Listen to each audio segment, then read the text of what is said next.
Hello everyone, it's Lim with the Lies Family Kitchen. Chinese New Year is around the corner and I'm hosting a dinner party at my place with some friends to celebrate it. Hosting a dinner party can be quite stressful and overwhelming. There's a lot to plan, prepare, and manage to ensure everybody has a good time. Getting everything ready for the party can be a lot of work.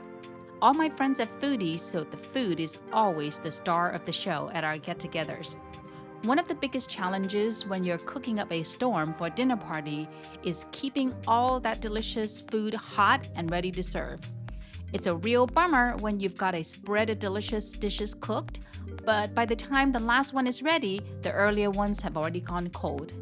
Nobody likes to eat cold food when it's supposed to be hot. So I thought this would be a great time to share 3 useful tips that can help you make your future dinner parties easier and more fun, not just for your guests, but also for you, the chef. These tips will help you manage stress, save you some valuable time, and keep your food nice and warm. What are you serving? Jjiangmian. All right, let's take it to the table. Mama's gonna give you spicy sauce. I can see And the then color, the Tell us spice popping up already. What do you think about it, okay? The aroma, the spicy noodles. It's beautiful.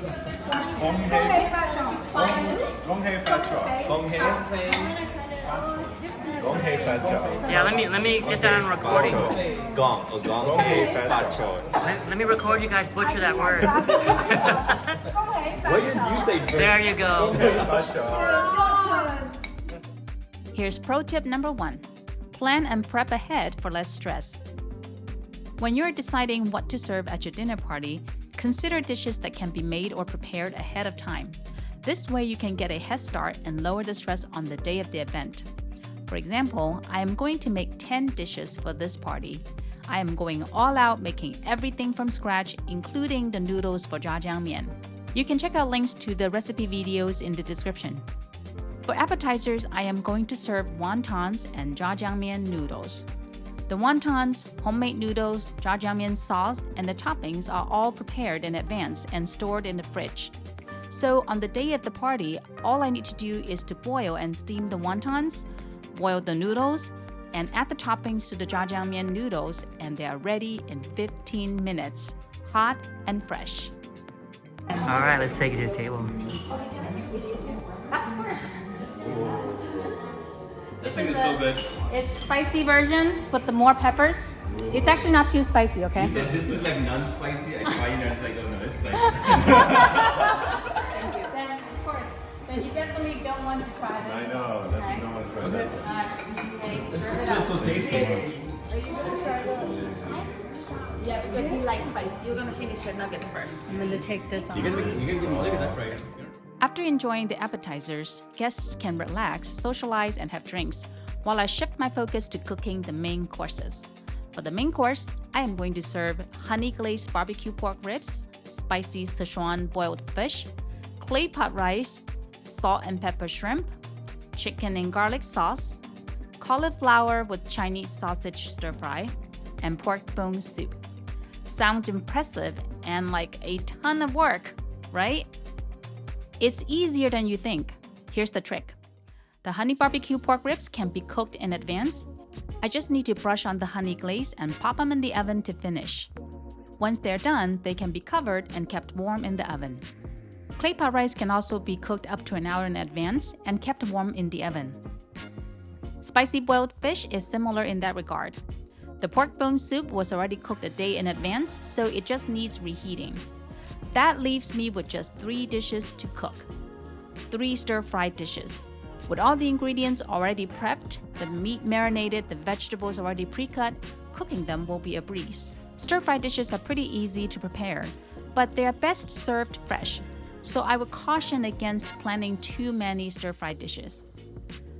Also keep in mind that green vegetables can lose their flavor and vibrant color if they're cooked in advance and kept warm for too long. If you're using green vegetables, it's best to cook them right before serving. Garnishes such as cilantro and green onions should be placed on the dishes right before serving so they don't become wilted. So to sum it up, create a menu with dishes that you can prep and cook ahead of time with only a few dishes that requires last-minute cooking. This will ease the workload on the event day, leaving you with impressed guests and delicious piping hot food. Pro tip number 2. Use prep tools to be more efficient in prepping. Prepping is the hardest and most time-consuming part of a dinner party. So find ways to save time and reduce stress. One of the handy tools I use is a mini food processor. It can chop ginger, garlic, and aromatics in seconds. It is a real time saver. By the way, you can store minced garlic in the fridge for up to 3 days and ginger for up to 2 days. Before you dive into cutting ingredients, make sure your knives are sharp. This will make cutting faster and safer. A sharp knife cuts smoothly, reduces the risk of accidents that can happen with a dull knife. It can also reduce the strain on your hand and wrist. So take a little time to sharpen your knives. I use a 3-stage knife sharpener to do this fast and easily. One more thing that can make you more efficient in prepping is to prep systematically. Start with ginger, garlic, and the aromatics, then the vegetables, and then meat and proteins last.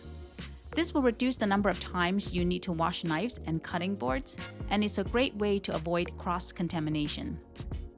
Also, while you're at it, don't forget to make it enjoyable for you. Play your favorite music, pour yourself a glass of your favorite drink, and have some fun with it. It might be hard work, but you can still find some enjoyment in the process.